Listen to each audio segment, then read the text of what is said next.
நம்ம சென்னை சில்க்ஸின் ஆடி blast சேவிங்ஸும் blast கலெக்ஷனும் blast.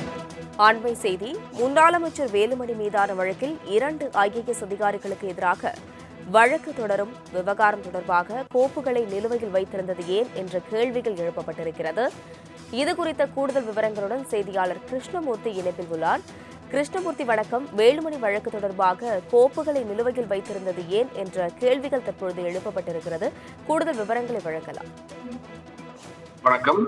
முன்னாள் அமைச்சர் SP வேலுமணிக்கு எதிரான 98 கோடி ரூபாய் டெண்டர் முறைகேடு வழக்கில் அறப்போர் இயக்கம் தரப்பில் தாக்கல் செய்யப்பட்ட நீதிமன்ற அவமதிப்பு வழக்கானது நீதிபதி ஆனந்த் வெங்கடேஷ் முன்பாக இன்றைய விசாரணைக்கு எடுத்துக் கொள்ளப்பட்டது. அப்போது லஞ்ச ஒழிப்புத்துறை தரப்பில் தாக்கல் செய்யப்பட்ட அறிக்கையில் இந்த வழக்கில் குற்றம் சாட்டப்பட்டுள்ள 2 IAS அதிகாரிகளுக்கு எதிராக வழக்கு தொடர அனுமதி கோரி மத்திய அரசின் கடிதம் அனுப்பியிருந்த நிலையில் சில விளக்கங்களை கேட்டு மத்திய அரசு கடிதம் அனுப்பியிருந்ததாகவும் இது சம்பந்தமாக கடந்த பிப்ரவரி 27ஆம் தேதி விளக்கம் அளித்து பொதுத்துறை செயலாளருக்கு கடிதம் அனுப்பியதாகவும் தெரிவிக்கப்பட்டது.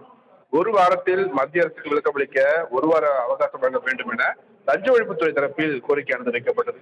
இதையடுத்து கடந்த பிப்ரவரி 27ஆம் தேதி முதல் இந்த விவகாரம் பொதுத்துறை செயலாளரிடம் நிலுவையில் உள்ளது. அது குறித்து பொதுத்துறை தரப்பில் எந்த ஒரு விளக்கமும் இல்லை என்று தெரிவித்த நீதிபதி ஆனந்த் வெங்கடேஷ் கடந்த 5 மாதங்களாக பொதுத்துறை செயலாளரிடம் இந்த கோப்புகள் நிலுவையில் வைத்தது ஏன், அப்போது பொதுத்துறை செயலாளராக பதவி வகித்த ஓய்வு பெற்ற IAS அதிகாரி ரீட்டா ஹரிஸ் தாக்கர் காணொலி காட்சி மூலமாக ஆஜராகி விளக்கம் அளிக்க வேண்டும் என்று நீதிபதி ஆனந்த் வெங்கடேஷ் உத்தரவிட்டிருக்கிறார்.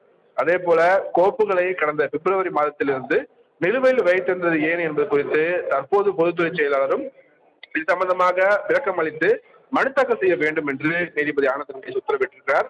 விசாரணையை ஆகஸ்ட் 3ஆம் தேதிக்கு தள்ளி வைத்த நீதிபதி ஆனந்த் வெங்கடேஷ் இந்த விவகாரத்தில் சட்டமன்ற தேர்தல், ஆட்சி மாற்றம் போன்ற காரணங்களை ஏற்க முடியாது என்றும் கூறியிருக்கிறார். முன்னாள் அமைச்சருக்கு எதிரான இந்த வழக்கில் குற்றம் சாட்டப்பட்டவர்களை பாதுகாக்க அனைவரும் முயற்சிப்பது துரதிருஷ்டவசமானது எனவும் நீதிபதி ஆனந்த் வெங்கடேஷ் தனது கண்டனத்தை தெரிவித்திருக்கிறார். உயர்நீதிமன்றம் பல உத்தரவுகளை பிறப்பித்தும் கோப்புகள் முடங்கியுள்ளன எனவும் வழக்கில் எந்த ஒரு முன்னேற்றமும் இதுவரை இல்லை எனவும் நீதிபதி ஆனந்த் வெங்கடேஷ் அதிருப்தி தெரிவித்திருக்கிறார். அஸ்வினி, விவரங்களுக்கு நன்றி கிருஷ்ணமூர்த்தி.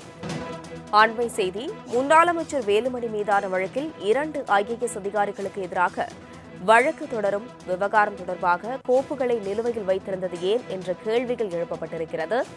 இதுகுறித்த கூடுதல் விவரங்களுடன் செய்தியாளர் கிருஷ்ணமூர்த்தி இணைப்பில் உள்ளார். கிருஷ்ணமூர்த்தி வணக்கம். வேலுமணி வழக்கு தொடர்பாக கோப்புகளை நிலுவையில் வைத்திருந்தது ஏன் என்ற கேள்விகள் தற்பொழுது எழுப்பப்பட்டிருக்கிறது.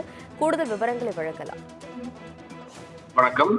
முன்னாள் அமைச்சர் SP வேலுமணிக்கு எதிரான 98 கோடி ரூபாய் டெண்டர் முறைகேடு வழக்கில் அறப்போர் இயக்கம் தரப்பில் தாக்கல் செய்யப்பட்ட நீதிமன்ற அவமதிப்பு வழக்கானது நீதிபதி ஆனந்த் வெங்கடேஷ் முன்பாக இன்றைய விசாரணைக்கு எடுத்துக் கொள்ளப்பட்டது.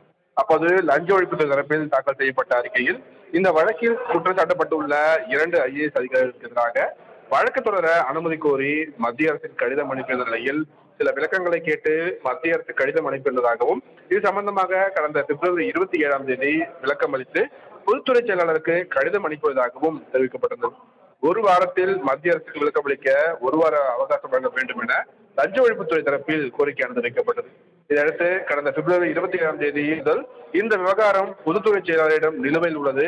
அது குறித்து பொதுத்துறை தரப்பில் எந்த ஒரு விளக்கமும் இல்லை என்று தெரிவித்த நீதிபதி ஆனந்த் வெங்கடேஷ் கடந்த 5 மாதங்களாக பொதுத்துறை செயலாளரிடம் இந்த கோப்புகள் நிலுவையில் வைத்தது ஏன், அப்போது பொதுத்துறை செயலாளராக பதவி வகித்த ஓய்வு பெற்ற IAS அதிகாரி ரீட்டா ஹரிஸ் தாக்கர் காணொலி காட்சி மூலமாக ஆஜராகி விளக்கம் அளிக்க வேண்டும் என்று நீதிபதி ஆனந்த் வெங்கடேஷ் உத்தரவிட்டிருக்கிறார்.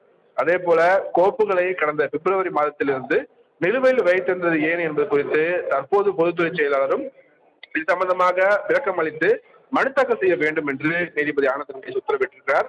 விசாரணையை ஆகஸ்ட் 3ஆம் தேதிக்கு தள்ளி வைத்த நீதிபதி ஆனந்த் வெங்கடேஷ் இந்த விவகாரத்தில் சட்டமன்ற தேர்தல், ஆட்சி மாற்றம் போன்ற காரணங்களை ஏற்க முடியாது என்றும் கூறியிருக்கிறார்.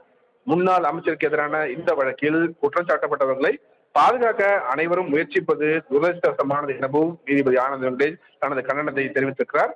உயர்நீதிமன்றம் பல உத்தரவுகளை பிறப்பித்தும் கோப்புகள் முடங்கியுள்ளன எனவும் வழக்கில் எந்த ஒரு முன்னேற்றமும் இதுவரை இல்லை எனவும் நீதிபதி ஆனந்த் வெங்கடேஷ் அதிருப்தி தெரிவித்திருக்கிறார்.